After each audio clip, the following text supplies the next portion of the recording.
Hi welcome back to my channel. ఈరోజు కథ ప్రణయ సంఘర్షణ 16వ భాగాన్ని వినేద్దాం. కావ్య అర్ధరాత్రి వాటర్ కోసం లేచింది. ఆ టైంలో కృష్ణప్రసాద్ ఫోన్లో సీరియస్గా ఎవరితోనో మాట్లాడుతూ ఉన్నాడు. ఆమె లేవడం చూసి వెంటనే కాల్ కట్ చేసి ఏమీ ఎరగనట్లు పడుకున్నాడు. ఏంటి ఈ టైంలో ఎవరితో మాట్లాడుతున్నాడు? నన్ను చూసి ఎందుకు కట్ చేశాడు? ఎవరై ఉంటారు? ఏదైనా అర్జెంట్ విషయమా? లేదా ఎవరికైనా ఏమైనా అయ్యిందా? పోనీ గర్ల్ ఫ్రెండ్ అయి ఉంటుందా అనుకుంది. మళ్ళీ అంతలోనే వీడి ముఖానికి అంత సీన్ లేదులే, వీడి కోపానికి ఒక్క అమ్మాయి కూడా పడదు అనుకుంది. ఆమె మెదడులోకి రకరకాల ఆలోచనలు వచ్చాయి. అయినా నేనెందుకు ఆలోచించి బుర్ర బద్దలు కొట్టుకోవాలి? వాణ్ణి అడిగితే పోలా అనుకుంది. కానీ అడిగినా అతను చెప్పడని అర్థమై ఆ ప్రయత్నం మానుకొని మంచినీళ్ళు తాగి నిద్రపోయింది. తర్వాత రోజు కావ్య కృష్ణప్రసాద్ కంటే ముందే లేచి అతని ఫోన్ చెక్ చేయాలనుకుంది. అనుకున్నట్లుగానే ఉదయాన్నే లేచింది. కానీ ఆమె కంటే ముందే కృష్ణప్రసాద్ లేచాడు. ఛా, ఇదేంటి ఇలా అయింది? వాడి ఫోన్ ఎలా అయినా చెక్ చేయాలి అనుకుని, డాడీ మిమ్మల్ని పిలుస్తున్నట్లు అనిపిస్తుంది అంది కావ్య. నాకేం వినపడలేదే అన్నాడు కృష్ణప్రసాద్. నాకు వినిపించింది అంది కావ్య. అవునా అనుకుంటూ ఫోన్ మంచం పైన పెట్టి బయటికెళ్లాడు. కావ్య చాలా ఫాస్ట్గా ఫోన్ దగ్గరికి వెళ్ళి దాని చేతిలోకి తీసుకోబోయింది. అంతలోని ఆమె చేతిని ఎవరో పట్టుకున్నట్లు అనిపించింది. అది కృష్ణప్రసాద్ అని ఆమెకు అర్థమై హిహిహిహి అని లేని నవ్వు ముఖాన్ని తెచ్చుకొని, మీ ఫోన్ ఇక్కడ మర్చిపోయారు, మీకు ఇద్దామని అంది కావ్య. నీకు అంత శ్రమ ఎందుకని నేనే అది తీసుకెళ్ళడానికి వచ్చాను అని ఫోన్ తీసుకుని వెళ్ళిపోయాడు కృష్ణప్రసాద్. ఇదేంటి వెళ్ళినట్టే వెళ్ళి మళ్ళీ వచ్చాడు? సరే ఇంకోసారి ట్రై చేద్దాం అనుకుని తను కూడా హాల్లోకి వెళ్ళింది. కృష్ణప్రసాద్ ఫోన్ పక్కన పెడుతూనేమో అని చూసింది. కానీ అతను దాన్ని అస్సలు వదలలేదు. ఇంతలో అతనికి మళ్ళీ కాల్ వచ్చింది. అతను ఉన్నట్లుండి సీరియస్గా పక్కకెళ్ళాడు. మళ్ళీ ఎవరు కాల్ చేశారు? ఎందుకంత సీరియస్గా ఉన్నాడు అని అతను ఎవరితో మాట్లాడుతున్నాడో వినడానికి వెళ్ళింది. కానీ అంతలోని అతను ఆమెకి ఎదురొచ్చి ఏంటి అన్నట్లు చూశాడు. ఎవరు కాల్ అంది కావ్య. నా ఫ్రెండ్. అయినా నా కాల్స్ గురించి నీ ఆరాలేంటి అని అక్కడి నుండి వెళ్ళిపోయాడు. నాకు తెలియకుండా మొత్తానికి ఏదో జరుగుతుంది, అదేంటో కనిపెట్టాలి అనుకుంది కావ్య. కాసేపటికి కావ్యకు అవకాశం రానే వచ్చింది. అతను స్నానానికి వెళ్ళాడు. ఈ ఛాన్స్ ఎలా అయినా మిస్ చేసుకోకూడదు అనుకుని వెంటనే అతను ఫోన్ తీసుకుని బయటికి వెళ్ళి ఓపెన్ చేసింది. కానీ దానికి లాక్ వేసింది. చాలా ట్రై చేసింది కానీ అది ఓపెన్ అవ్వలేదు. ఛా, ఇది కూడా ఫ్లాప్ అయింది. ఇప్పుడు ఎలా? పోనీ లక్ష్మణ్ అని అడిగితే ఏమైనా చేస్తాడేమో అనుకొని ఫోన్ తీసుకెళ్ళి ఎక్కడ ఉన్నది అక్కడ అతనికి అనుమానం రాకుండా పెట్టేసింది. అమ్మగారు, ఇదిగో మందు, దీన్ని రాత్రికి పాలల్లో కలిపి ఇద్దరికిస్తే మన పని అయిపోతుంది, ఇక మిగిలింది వాళ్ళే చూసుకుంటారు అంది భాగ్యం. కళ్యాణి గారు భాగ్యం చేతిలో పాకెట్ తీసుకుని జాగ్రత్తగా దాచి, ఇది బాగానే పనిచేస్తుంది కదా, ప్రమాదం ఏమి ఉండదు కదా అన్నారు. ఏం కాదమ్మా, వాళ్ళకి మత్తుగా ఉంటుంది అంతే, కొన్ని గంటలు వాళ్ళని వాళ్ళు మర్చిపోతారు అంతే తప్ప మీరు అనుకున్న ప్రమాదం ఏమీ ఉండదు అంది భాగ్యం. అయితే ఈ రాత్రికే ఇది వాళ్ళకి ఇస్తాను అని మందు ఎంత మోతాదులో కలపాలో భాగ్యాన్ని అడిగి తెలుసుకున్నారు కళ్యాణి గారు. కృష్ణప్రసాద్ స్నానం చేసి వచ్చి తన ఫోన్నే చూస్తున్న కావ్యాన్ని చూసి, ఉదయం నుండి చూస్తున్నాను, ఏంటి సంగతి? నా ఫోన్కి కాపలా కూర్చున్నావు అన్నాడు. నేనేమీ మీ ఫోన్కి కాపలా కూర్చోలేదు, మిమ్మల్ని ఒక విషయం అడగాలి అంది. మళ్ళీ అంతలోనే అడిగినా నా ఎనర్జీ వేస్ట్ తప్ప వీడు చెప్పడు అనుకుని, ఏం లేదు, ఆ టవల్తో మిమ్మల్ని చూడలేకపోతున్నాను, త్వరగా బట్టలు కట్టుకోండి అని అతనికి మాట్లాడే ఛాన్స్ ఇవ్వకుండా డాబా పైకి వెళ్ళి లక్ష్మణ్కి కాల్ చేసింది కావ్య. ఏంటమ్మా, ఎప్పుడు చాన్నాళ్ళ తర్వాత ఫోన్ చేశావు?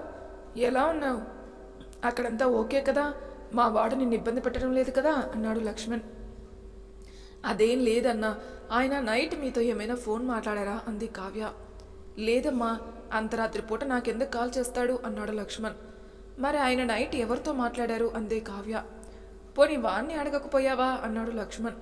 నీ ఫ్రెండ్ గురించి నీకు తెలియంది కాదు కదా, మిస్టర్ యాటిట్యూడ్ కదా ఆయన గారు, నేను అడిగినా చెప్పరు, పైగా నన్నే ఏదో ఒకటి అంటారు అంది కావ్య. అది నిజమే, కానీ అర్ధరాత్రి కాల్ మాట్లాడాడు అంటే ఏదో సీరియస్ మ్యాటరే అయ్యుంటుంది, ఏదైనా ప్రాబ్లం ఉంటే నాకు చెప్పకుండా ఉండడే, పోనీ నేను అడగనా అన్నాడు లక్ష్మణ్. సరే అన్నా, నువ్వు ట్రై చెయ్యి, నీకు ఖచ్చితంగా చెప్తారు అంది కావ్య. కావ్య లక్ష్మణ్ కాల్ కట్ చేసిందో లేదో ఆది నుండి కాల్ వచ్చింది. ఏంటి వీడు ఇంత పొద్దున్నే కాల్ చేశాడు అనుకుని కాల్ లిఫ్ట్ చేసి, హాయ్ ఆది, ఎలా ఉంది అమెరికా అంది కావ్య. తెల్లగా బాగుంది, నువ్వు చేసేదే ఏం బాలేదు, ఈ మధ్య నాకు చెప్పకుండా చాలా చేస్తున్నావు, నీలో చాలా మార్పు వచ్చింది అన్నాడు ఆది. ఏం మాట్లాడుతున్నావురా, నేను మారడం ఏంటి అంది కావ్య. ఏంటా, నిన్న లహరి స్టేటస్ చూశాను, నువ్వు వాడు బాగానే ఫోజులు ఇచ్చారుగా, లవ్లీ కపుల్ అని క్యాప్షన్ కూడా ఇచ్చింది ఆవిడగారు అన్నాడు ఆది ఉక్రోషంగా. ఏంట్రా నువ్వనేది అని ఫోన్ స్పీకర్ ఆన్ చేసి ఫోన్లో లహరి స్టేటస్ చూసి, ఓ, దీని గురించి తమరు కోపము. అది వద్దన్నా వినకుండా ఈ పిక్ తీసింది. అసలు ఎందుకు స్టేటస్లో పెట్టిందో దాని సంగతి చెప్తా ఉండు అంది కావ్య. తను బలవంతంగా ఫోటో తీసిందే అనుకో, నీకు బుద్ధేమైంది? ఏదో కొత్తగా పెళ్ళైన జంట హనీమూన్కి వెళ్ళినట్టు ఇచ్చావుగా ఫోజులు అన్నాడు ఆది. ఆది, ఏంట్రా నీ బాధ? జస్ట్ ఒక పిక్కే కదరా దిగింది అంది కావ్య. హా, నీకు జస్ట్ వన్ పిక్కినే, కానీ నిన్ను వాడితో అలా చూస్తే నాకు మండిపోతుంది ఇక్కడ అని మనసులో అనుకుని. అయినా నువ్వు ఎవరితో ఫోటోలు దిగితే నాకెందుకు? ఏమైనా అంటే మళ్ళీ నా మొగుడు నా ఇష్టం అంట అని కాల్ కట్ చేశాడు ఆది. వీడికి ఈ మధ్య పిచ్చి బాగా ముదిరింది. ఎందుకు కోపడుతున్నాడు వాడికే తెలియట్లేదు. అసలు ఆ లహరి వల్ల ఇదంతా అని లహరికి కాల్ చేసి, ఏంటి నువ్వు చేసిన పని? నేను హీరో రౌడీతో దిగిన పిక్ స్టేటస్లో ఎందుకు పెట్టావు అంది కావ్య. ఆ పిక్లో మీరు చాలా బాగున్నారు, అందుకే స్టేటస్లో పెట్టా. ఇందులో తప్పేముంది? నీకు తెలుసా మన వాళ్ళంతా నా స్టేటస్ చూసి ఎన్ని మెసేజెస్ చేశారో అంది లహరి. నోర్ముయ్ ఈడియట్. ఆ ఆదిగాడు నీ స్టేటస్ చూసి నాకు కాల్ చేసి లెఫ్ట్ అండ్ రైట్ ఇచ్చాడు అంది కావ్య. నువ్వు నీ మొగుడుతో పిక్ దిగావు, నేను దాన్ని స్టేటస్లో పెట్టాను. ఈ మధ్యలో వాడికేంటంట అంతమంట అంది లహరి. వాడికి నా పెళ్లి ఏ సిచ్యువేషన్లో అయిందో అంతా తెలుసు. అతని వల్ల నేను ప్రాబ్లం ఫేస్ చేస్తున్నానని వాడు అనుకుంటున్నాడు. పైగా వాడు లాస్ట్ టైం అక్కడికి వచ్చినప్పుడు వాడికి హీరో రౌడీకి మధ్య గొడవ కూడా జరిగింది. నేనే ఇద్దరిని ఆపి వాడిని అక్కడి నుండి పంపించాను. అది మనసులో పెట్టుకొని ఇలా మాట్లాడుతున్నాడు అంది కావ్య. వాడి మొహం, వాడి మాటలు నువ్వేం పట్టించుకోకు. నాకు వచ్చిన కామెంట్స్ అన్నీ నీకు సెండ్ చేస్తా చూడు. నిజంగా మేడ్ ఫర్ ఈచ్ అదర్ మీరు. పల్లవి కూడా కాల్ చేసి మీ పిక్స్ సెండ్ చేయమని చెప్పింది అంది లహరి. మేము పెద్ద సెలబ్రిటీ కపుల్ అనుకున్నావా? నువ్వు మమ్మల్ని ఫేమస్ చేయడానికి మా పిక్స్ అందరికీ సెండ్ చేస్తున్నావా? ఇంకెప్పుడు ఇలా స్టేటస్లు పెట్టకే మహాతల్లి అంది కాల్ కట్ చేస్తూ. అయితే నా అనుమానం నిజమే. ఆ ఆదిగాడు దీన్ని లవ్ చేస్తున్నాడు, అందుకే ఇలా రియాక్ట్ అయ్యాడు. వాడితో ఒకసారి మాట్లాడాలి, లేకపోతే ఫ్యూచర్లో చాలా ప్రాబ్లమ్స్ వస్తాయి అనుకుంది లహరి. కళ్యాణి గారు రాత్రి భోజనం అయ్యాక పాలల్లో భాగ్యం తెచ్చిన మందు కలిపి కావ్యకి కృష్ణప్రసాద్కి ఇవ్వడానికి తీసుకెళ్లారు. అమ్మా, ఇప్పుడేగా కడుపు నిండా తిన్నాను, ఇప్పుడు ఈ పాలు తాగలేను అంది కావ్య. వద్దంటే ఎలా? కలుపుకొచ్చా కదా తాగండి అని ఇద్దరికీ చేతిలో చేరో గ్లాస్ పెట్టారు. ఇంతలో నరసింహారావు గారు బయట నుండి వచ్చారు. ఏంటండి ఇంత లేటు? రండి భోజనం చేద్దాం అన్నారు కళ్యాణి గారు. నాకు ఆకలిగా లేదు, ఒక గ్లాస్ పాలు కనుక్కుంటా చాలు అన్నారు నరసింహారావు గారు అలసటగా సోఫాలో కూర్చొని. కళ్యాణి గారు వంటగదిలోకి వెళ్తుంటే, అమ్మా డాడీ ఈ పాలు తాగుతారులే అంది కావ్య నరసింహారావు గారికి పాలు గ్లాస్ ఇస్తూ. డాడీకి మిరియాల పాలు కావాలి, ఈ పాలు ఆయన తాగరు, ఆయన కోసం నేను తీసుకొస్తాను, చల్లారిపోతాయి, నువ్వు తాగు అన్నారు కళ్యాణి గారు కావ్య చేతిలో గ్లాసు నరసింహ గారు తీసుకోకుండా ఆపుతూ. అమ్మా నీకేమైంది ఈరోజు? డాడీకి మిరియాల స్మెల్ పడదని నీకు తెలుసు కదా అని తన గ్లాసు నరసింహారావు గారికి చేతిలో పెట్టి, ఇదేంటి ఇలా చేసింది? పోనీ అల్లుడి గారైనా తాగితే బాగుండు అనుకున్నారు కళ్యాణి గారు. కృష్ణప్రసాద్ పాల గ్లాస్ నోటి దగ్గర పెట్టుకున్నాడో లేదో అతని ఫోన్ రింగ్ అయింది. అతను ఆ గ్లాస్ అక్కడ పెట్టి ఫోన్ మాట్లాడడానికి బయటికెళ్ళాడు. మళ్ళీ ఎవరు కాల్ చేశారు? బయటికెళ్ళి మాట్లాడుతున్నాడు అంటే నైట్ మాట్లాడిన వాళ్ళతోనే అనుకుని అతని మాటలు వినడానికి బయటికెళ్ళింది కావ్య. నరసింహారావు గారు ఆ పాలు తాగబోతుంటే కళ్యాణి గారు గబగబా ఆయన చేతిలో గ్లాసు లాక్కొని, ఏవండి ఇవి మీరు తాగే పాలు కాదు అని వంటింట్లోకి వెళ్ళి మరో గ్లాస్ తెచ్చి ఆయనకిచ్చారు. కావ్య అన్నట్లు ఈమె గారికి ఈరోజు ఏదో అయింది అనుకుని ఆయన ఆవిడిచ్చిన పాలు తాగి లోపలికి వెళ్ళిపోయారు. గుడ్, వాడిని ఎంత తొందరగా పట్టుకుంటారని అనుకోలేదు. నేను వచ్చే వరకు వాడిని అక్కడే ఉంచండి, రేపు ఉదయాన్నే వచ్చి వాడి సంగతి చెప్తా అన్నాడు కృష్ణ. వీడేంటి రేపొచ్చాక చెప్తా అని అంత సీరియస్గా అంటున్నాడు? ఏదైనా ఫ్యాక్షన్ గొడవలా అనుకుంది కావ్య. వాడితో జాగ్రత్త, వాడిని తక్కువ అంచనా వేయకండి. ఆ నాయక్ గాడు తప్పించుకోవడానికి వీలేదు. దొరికితే వాడి మనుషుల్ని కూడా పట్టుకోండి. ఈసారి పోలీసులు కాదు, మనమే వాడిని డీల్ చేయాలి అన్నాడు కృష్ణ. నాయక్ అంటున్నాడు అంటే ఆ రోజు నన్ను కిడ్నాప్ చేసిన వాడే కదా, మళ్ళీ వాడెందుకు సీన్లోకి వచ్చాడు? వాడు జైలుకి వెళ్ళాడని చెప్పారు కదా, అసలు వాడు ఏం చేశాడు? వీడు వాడిని ఎందుకు పట్టుకున్నాడు? వెంటనే ఈ విషయం లక్కీ అన్నకు చెప్పాలి అనుకుంది కావ్య. కృష్ణప్రసాద్ కాల్ కట్ చేసి వెనక్కి తిరిగేసరికి కావ్య ఏదో ఆలోచిస్తూ అక్కడే ఉంది. ఏంటి ఇక్కడేం చేస్తున్నావు అన్నట్లు చూశాడు కృష్ణ. ఏం లేదు, చల్లగాలి కోసం ఇక్కడికి వచ్చాను అంది కావ్య. అవునా, మంచిది అని వెళ్ళిపోయాడు కృష్ణ. అతను వెళ్ళిన వెంటనే కావ్య లక్ష్మణ్కి ఫోన్ చేసి నాయక్ గురించి చెప్పింది. వాణ్ణి నాకు తెలియకుండా ఎప్పుడు తీసుకొచ్చాడు, ఏం జరిగిందో మన వాళ్ళని అడిగి తెలుసుకుంటాను అన్నాడు lucky. Lucky Kavya call cut చేసిన తన మనుషులకి కాల్ చేసి నాయక్ గురించిన వివరాలు అడిగాడు. వాళ్ళు చెప్పింది విని వెంటనే కృష్ణప్రసాద్కి కాల్ చేశాడు. బావా ఏంటిదంతా, ఇంత పెద్ద విషయాన్ని నా దగ్గర ఎందుకు దాచావు అన్నాడు లక్కీ. అరే నీకు చెప్పకూడదని కాదురా, నేను వచ్చాక అంత వివరంగా చెప్తా, నువ్వు అటువైపు వెళ్ళకు, వాడికి ఇంకా మనమే వాడిని తీసుకొచ్చామని తెలీదు అన్నాడు కృష్ణ. తెలిసిన వాడేం చేయలేడు, మీరు జాగ్రత్తగా రండి అన్నాడు లక్కీ. వాడు మన చేతుల్లో ఉండగా ఇక భయపడాల్సిన పనేముంది? ఇంతకీ ఈ విషయం నీకెలా తెలిసింది అన్నాడు కృష్ణ. కావ్య కాల్ చేసిందిరా అన్నాడు లక్కీ. అనుకున్నా. ఆవిడ గారు రాత్రి నుండి నా మీద సిఐడి ఎంక్వైరీ చేస్తుందా? పాపం ఈ మాతను కనిపెట్టడంలో తప్పు లేదులే అన్నాడు కృష్ణ. తను కనిపెట్టడం వల్లే నాకు ఈ విషయం తెలిసింది. ఫోన్లో ఎందుకులే, రేపు వచ్చాక మాట్లాడుకుందాం. నువ్వు ఈ మ్యాటర్ గురించి కావ్య దగ్గర డిస్కస్ చేయకు అన్నాడు లక్కీ. నాకు తెలుసులేరా, నువ్వు మాత్రం ఈ మ్యాటర్ ఎవరికి చెప్పకు, చాలా సీక్రెట్గా జరిగిపోవాలంతా అన్నాడు కృష్ణ. కృష్ణప్రసాద్ లోపలికి వెళ్లేసరికి ఆ పాలు చల్లగా అయిపోయాయి. కళ్యాణి గారు మళ్ళా వేడి చేసి తీసుకుని వస్తానన్నారు, కానీ కృష్ణప్రసాద్ వద్దని లోనికి వెళ్ళిపోయాడు. కావ్య కూడా ఏదో ఒక వంక చెప్పి ఆ పాలను అక్కడే వదిలేసి లోనికి వెళ్ళిపోయింది. అయ్యో, ఇదేంటి ఇలా జరిగింది అనుకుని బాధపడ్డారు కళ్యాణి గారు. కావ్య ఫ్రిడ్జ్ వాటర్ బాటిల్ తీస్తూ తల్లిని ఓరగా చూసి నవ్వుతూ, నాకు తెలుసమ్మా నీ ప్లాను. నువ్వు నిన్న భాగ్యంతో మాట్లాడిన మాటలు నేను విన్నాను. ఎలా అయితేనే నీ ప్లాన్ ఫ్లాప్ అయింది. ఇక నేను హ్యాపీ అని నవ్వుకుని ఫ్రిడ్జ్లో ఆరెంజ్ జ్యూస్ చూసి ఇది తాగితే చల్లగా ఉంటుంది అనుకుని ఆ జ్యూస్ జార్ తీసుకుని గదిలోకి వెళ్ళింది. ఏంటి నా మీద బాగా నిఘా పెట్టినట్లున్నావు? నీకు నా గురించి పూర్తిగా తెలీదు. నా విషయాల్లో తలదూరిస్తే చంపేస్తా అన్నాడు కృష్ణ. చంపుతారు. అందుకంటే ఏం చేస్తారు? ఉదయాన్నే వెళ్ళాలి, పడుకోండి అంది కావ్య. అక్కడికి వెళ్ళాక చెప్తాను ఈ పని అన్నాడు కృష్ణ. తర్వాత రోజు కావ్య, కృష్ణ ప్రసాద్ ఇద్దరూ నంద్యాల బయలుదేరారు. కళ్యాణి గారు 100 జాగ్రత్తలు చెప్పి కూతుర్ని అత్తారింటికి సాగనంపారు. కృష్ణప్రసాద్ కావ్యని ఇంటి దగ్గర దింపి నాయక్ దగ్గరికి వెళ్ళిపోయాడు. రేయ్, నీకు ఎంత ధైర్యం ఉంటే మళ్ళీ కావ్య జోలికి వస్తావు? నీకు ఒక్కసారి చెబితే అర్థం కదా, ఎందుకు ఇలా చేశావు అన్నాడు. నువ్వు నా విషయంలో చేసిన దానికి ప్రతీకారం తీర్చుకోవాలి కదా, అందుకే నువ్వు నన్ను ఒక్కసారి కాదు 2 సార్లు నన్ను జైలుకి పంపించావు. అలాంటి నిన్ను నేను ప్రశాంతంగా ఎందుకు వదులుతాను? అందుకే జైలు నుంచి తప్పించుకుని నీ పిల్లాన్ని చంపడానికి వచ్చాను. కానీ నువ్వు దాన్ని నాకు భయపడి హైదరాబాద్ తీసుకెళ్ళిపోయావు అన్నాడు నాయక్. నీకెవర్రా భయపడేది? నిన్ను పట్టుకోవడానికే ఇదంతా అని నవ్వాడు కృష్ణ. బావా, అసలు వీడి ప్లాన్ నీకెలా తెలిసింది అన్నాడు లక్కీ. కృష్ణప్రసాద్ అసలు ఏం జరిగిందో లక్కీకి చెప్పడం స్టార్ట్ చేశాడు. కొన్ని రోజుల క్రితం ఒకరోజు హెడ్ కానిస్టేబుల్ మాధవరావు కృష్ణప్రసాద్కి ఫోన్ చేసి, సార్, ఆ నాయక్ జైలు నుంచి విడుదలయ్యాడు. వాడు వెళ్తూ వెళ్తూ మీ గురించే మాట్లాడడం నేను విన్నాను. కొంచెం జాగ్రత్తగా ఉండండి సార్ అన్నాడు. వాడి మొహం, వాడు నన్నేం చేస్తాడు? వాడు ఏమైనా తోక జాడిస్తే నేను చూసుకుంటాను. మీరు అవన్నీ వదిలేసి మీ అమ్మాయి పెళ్లి ఏర్పాట్ల మీద శ్రద్ధ పెట్టండి. ఏదైనా అవసరం ఉంటే ఫోన్ చేయండి అన్నాడు కృష్ణ.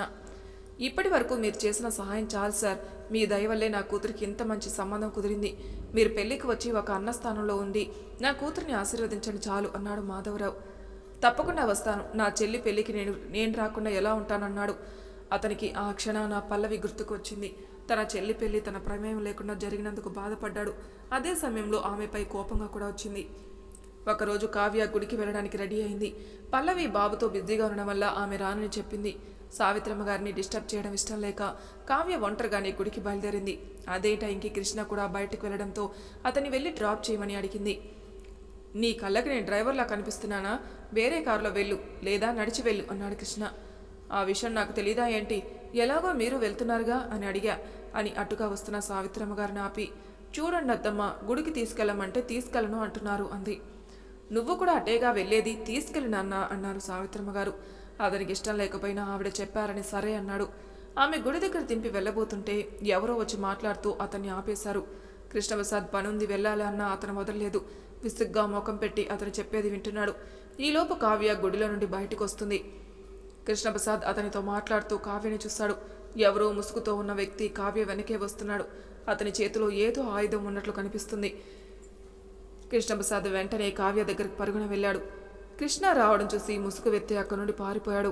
తన వెనక జరిగిన విషయం కావ్యకు తెలియదు. కృష్ణ అంత సడన్గా వచ్చేసరికి ఆమెకు భయం వేసింది. ఏంటి అన్నట్లు చూసింది భయంగా. ఏం లేదు, నేను ఇంటికి వెళ్తున్నాను, వస్తావా అని అడగడానికి వచ్చాను అన్నాడు కృష్ణ ఆమెను వెనక్కి చూస్తూ. ఎందుకు రాను బంగారం, వస్తా. అది చెప్పడానికి ఎందుకు, ఏదో మర్డర్ చేసేవాళ్ళ వచ్చారు అంటూ అతని వెనకాలే వెళ్ళింది కావ్య. ఆ తర్వాత ఒకరోజు అర్ధరాత్రి టైంలో గదిలో ఏదో అలికిడి అయినట్టు అనిపించింది. ఏంటా అని లేచి చూసేసరికి ఎవరో కత్తి పట్టుకుని కావ్యపై హత్యా ప్రయత్నం చేయబోయాడు. కృష్ణప్రసాద్ అతని పట్టుకుని ఎవరో తెలుసుకునే ప్రయత్నం చేశాడు, కానీ అతను మళ్ళీ తప్పించుకుని పారిపోయాడు. మొదటిసారి లైట్ తీసుకున్న కృష్ణప్రసాద్ ఈసారి చాలా సీరియస్గా తీసుకున్నాడు. ఇంట్లో మా అందరినీ వదిలేసి కావ్యని చంపాలని చూడడం ఏంటి? నాకు తెలిసి ఆమెకి శత్రువులు ఎవరు లేరు, లేదా నన్ను దెబ్బ కొట్టడానికి ఎవరైనా ఇలా చేసి ఉండాలి అనుకున్నాడు కృష్ణ. అతనికి ముందుగా నాయక్ పైగే డౌట్ వచ్చింది. వెంటనే అతని మనుషులకి ఫోన్ చేసి నాయక్ ఎక్కడున్నా వాడిని ప్రాణాలతో తీసుకురమ్మని చెప్పాడు. కావ్యపై అటాక్ జరిగిన విషయం తెలిస్తే ఇంట్లో వాళ్ళు కంగారు పడతారని ఎవరికీ చెప్పలేదు. కృష్ణప్రసాద్ మనుషులు నాయకుని వెతికే పనిలో ఉన్నారు. మళ్ళీ కావ్యపై అటాక్ జరగకుండా ఉండడం కోసం తనని ప్రొటెక్ట్ చేయాలనుకున్నాడు. ఇక్కడ ఉంటే తనని కనిపెట్టుకుని ఉండడం సాధ్యం కాదని ఆమెను హైదరాబాద్ తీసుకెళ్లాడు. కావ్య వెన్నంటి ఉంటూ ఆమెకు ఎలాంటి ప్రమాదం రాకుండా చూసుకున్నాడు. ఆ తర్వాత తన మనుషులు నాయకుని పట్టుకున్నాడు. ఇక ప్రస్తుతం ఇదిరా జరిగింది అన్నాడు కృష్ణ. వీడు కావ్యని చంపాలని చేశాడా? ఇంకా ఎందుకు వీడితో మాటలు? ఆ రోజు వీడిని వదిలి తప్పు చేశాం, ఇప్పుడే వీడిని షూట్ చేస్తా అన్నాడు లక్కీ. షూట్ చేస్తే ఒకేసారి చస్తాడు, వీడిని ఏం చేయాలో నాకు బాగా తెలుసు అని చప్పట్లు కొట్టాడు. వెంటనే ఒక డాక్టర్ అక్కడికి వచ్చాడు. డాక్టర్, మీకు చెప్పాను కదా, వీడి కాళ్ళు చేతులు కట్ చేసి వదిలేయండి. జీవితాంతం తన పనులు తను చేసుకోలేక, సాయం చేసేవాళ్ళు లేక ఒక జీవచ్చంలా బతుకుతాడు అన్నాడు కృష్ణ. అతని మాటలకు నాయకు వెన్నులో వణుకు పుట్టింది. కృష్ణ, ప్లీజ్, ఇంకెప్పుడు మీ జోలికి రాను. నేను పూర్తిగా మారిపోయాను. కావాలంటే నీ దగ్గరే పనిచేస్తూ ఒక మూలన పడి ఉంటాను. ప్లీజ్ నన్ను ఏం చేయకు అని ప్రాధేయపడ్డాడు. నిన్ను పోనీలే పాపమని వదిలేయకూడదు. నువ్వు అడవిలో ఉన్న గుంట నక్కల డేంజర్. దాన్నైనా నమ్మచ్చు, నిన్ను మాత్రం నమ్మకూడదు అన్నాడు లక్కీ. నాయక్ అతని మాటలు పట్టించుకునే స్థితిలో లేడు. కృష్ణప్రసాద్, ప్లీజ్ నీ కాలు పట్టుకుంటా, నా మాటలు నమ్ము. నేను నిజంగా మారిపోయాను, ఇంకెప్పుడు ఎవరి జోలికి వెళ్ళను అన్నాడు. అతని మాటల్లో నిజం ఉందనిపించింది. సరే, నిన్ను వదిలేస్తున్నా. నీ వల్ల నాకు కానీ నా కుటుంబానికి కానీ ప్రమాదం జరుగుతుందని నాకు అనుమానం వచ్చినా నిన్ను అతి భయంకరంగా చంపుతా అని అతనికి వార్నింగ్ ఇచ్చాడు కృష్ణ. నా వల్ల మీకు ఎలాంటి నష్టం కలగదు కృష్ణ. నీ కంటికి కనిపించినంత దూరంగా వెళ్ళిపోతాను. జీవితంలో నీ దరిదాపుల్లో కూడా రాను అన్నాడు నాయక్. చూద్దాం ఎంతవరకు నీ మాట మీద ఉంటావో అని అతని కట్లు విప్పమని చెప్పాడు తన మనుషులకి. బావా, ఏంటి వాడిని అలా వదిలేశావు? వాడి మాటలు నువ్వు నిజంగానే నమ్మావా అన్నాడు లక్కీ. ఇప్పుడు వాడి కళ్ళల్లో భయం చూశాను. ఆ భయం వాడిని ఇక మన జోలికి రానివ్వదు. వస్తే ఏమవుతుందో వాడికి తెలుసు. వచ్చిన పని అయిపోయింది, ఇక ఇంటికి వెళ్దాం అని అక్కడి నుంచి బయలుదేరారు. బావా, కనిపించవు కానీ నీకు మా చెల్లి అంటే చాలా ప్రేమే అన్నాడు లక్కీ. ప్రేమ లేదు, దోమ లేదు అన్నాడు కృష్ణ. అబ్బా, నువ్వేం లేదంటే నమ్మేస్తాం. మరి కావ్యపై ప్రేమ లేకుండా ఇదంతా చేసావంటే నేను నమ్మాలా? తన మీద ఎంత ప్రేమ లేకపోతే ఇక్కడ మా అందరినీ వదిలేసి తన కోసం, తనకి ప్రొటెక్షన్ ఇవ్వడం కోసం హైదరాబాద్ వెళ్తావు? తనకి ఏదైనా ప్రమాదం జరుగుతుందేమని మాత్రమే నువ్వు ఆలోచించావు. ఒకవేళ వాడు మీ ఇంట్లో వాళ్ళని కానీ నన్ను కానీ ఏమైనా చేస్తాడని నువ్వెందుకు ఆలోచించలేదు అన్నాడు లక్కీ. నీలా ఆలోచించడం నాకు రాదు కానీ మూసుకొని ట్రై చేయి అన్నాడు కృష్ణ. బావా, నా పని నేను కరెక్ట్గానే చేస్తున్నాను. నువ్వే నేను అడిగిన దానికి సమాధానం చెప్పకుండా దాటేస్తున్నావు. ఇప్పటికైనా నిజం చెప్పు బావా, నువ్వు కావ్యాన్ని లవ్ చేస్తున్నావా లేదా? కాదని అబద్ధం చెప్పుకో. నీ కళ్ళల్లో కావ్యపై ప్రేమ చూశాను అన్నాడు లక్కీ. కృష్ణప్రసాద్ అతనికి సమాధానం చెప్పకుండా మౌనంగా ఉన్నాడు. నీ మౌనమే నాకు సమాధానం చెప్పింది బావా. నువ్వు తనని ప్రేమిస్తున్నావని నాకు అర్థమైతే చాలదు. ఈ విషయం తనకి ఎప్పుడు చెప్తావు అన్నాడు లక్కీ. నువ్వు చెప్పింది నిజమే కానీ నీకు తెలుసు కదరా మా పెళ్ళి ఎలా జరిగిందో. నేను నా పంతం కోసం తనని పెళ్లి చేసుకుని బలవంతంగా ఇక్కడికి తీసుకొచ్చా. నేనంటే తనని భయమే కానీ ప్రేమ లేదు. ఒకవేళ నేను ప్రపోజ్ చేసినా తను ఒప్పుకోదు. ఇక్కడ నుండి ఎప్పుడు వెళ్ళిపోదామా అని చూసే తను నాతో కలిసి జీవితాంతం ఎలా ఉంటుంది? ఇప్పుడు కూడా వాళ్ళ పేరెంట్స్ చెప్పారని ఇక్కడ ఉంది. అలాంటప్పుడు నా మనసులో మాట తనకి ఎలా చెప్పను అన్నాడు కృష్ణ. నువ్వెందుకు బావా అలా ఆలోచిస్తున్నావు? ఒకసారి చెప్తేనే కదా తన మనసులో ఏముందో తెలిసేది. ఒకవేళ తను కూడా నేను లవ్ చేస్తే అన్నాడు లక్కీ. లేదురా, తనకు నేనంటే ఇష్టం లేదు. ఆ విషయం నాకు తెలుసు. ఇక ఈ టాపిక్ వదిలే అన్నాడు కృష్ణ. నీకు ఎలా చెప్తే అర్థమవుతుంది బావా? నువ్వు తనని ఇక్కడికి తీసుకొచ్చినప్పుడు తనంటే నీ కోపం మాత్రమే ఉంది కానీ ఇప్పుడు ఆ కోపం ప్రేమగా మారింది. ఇంత మొండివాడివి నువ్వే మారితే లేనిది తను మారదా? పైగా తనని కేరింగ్గా కూడా చూసుకున్నావు. తన కోసం చాలా చేశావు. ఇవన్నీ తెలిస్తే తను నిన్ను ఖచ్చితంగా యాక్సెప్ట్ చేస్తుంది. నువ్వు ధైర్యంగా వెళ్ళి నీ మనసులో మాట తనకు చెప్పు. కావాలంటే నేను నీకు హెల్ప్ చేస్తాను అన్నాడు లక్కీ. మధ్యలో నీ రాయబారం ఏమీ అవసరం లేదు అన్నాడు కృష్ణ. అవసరం లేదు అన్నప్పుడు నీ మనసులో మాట చెప్పడానికి ఎందుకు భయం అన్నాడు లక్కీ. చెప్తా, దానికి కూడా టైం రావాలి కదా. అది ఎప్పుడు ఆ కృషి చుట్టూ తిరుగుతూనే ఉంటుంది. ఇక నన్ను నా మాటల్ని ఎక్కడ పట్టించుకుంటుంది? వాళ్ళు నెక్స్ట్ మంత్ వెళ్ళిపోతారు. వాళ్ళు వెళ్ళాక నా మనసులో మాట చెప్తాను అన్నాడు కృష్ణ. పోనీలే, ఇప్పటికైనా చెప్తా అన్నావు. పనిలో పని పల్లవిని కూడా క్షమించరా? మీ నాన్న కూడా తను క్షమించారు. నువ్వు ఒక్కడివే తన మీద ఇంకా కోపంగా ఉన్నావు అన్నాడు లక్కీ. తన విషయంలో నేను ఎప్పటికీ మారను, నన్ను బలవంతం పెట్టకు అన్నాడు కృష్ణ. ఇద్దరూ మాట్లాడుకుంటూ ఇంటికి చేరుకున్నారు. వాళ్ళు వెళ్లేసరికి కావ్యకి చెరువు వైపున నిలబడి ఆమెకు వడ్డిస్తున్నారు సావిత్రమ్మ గారు, పల్లవి. మరి తర్వాయి భాగంలో ఏం జరుగుతుందో నెక్స్ట్ ఎపిసోడ్లో తెలుసుకుందాం. అంతవరకు నా ఛానల్ సబ్స్క్రైబ్ చేయని వాళ్ళు ప్లీజ్ సబ్స్క్రైబ్ చేసుకోండి. లైక్ చేసి షేర్ చేయండి. మీ అభిప్రాయాలు నాకు కామెంట్ రూపంలో తెలియజేయండి. Thank you for listening.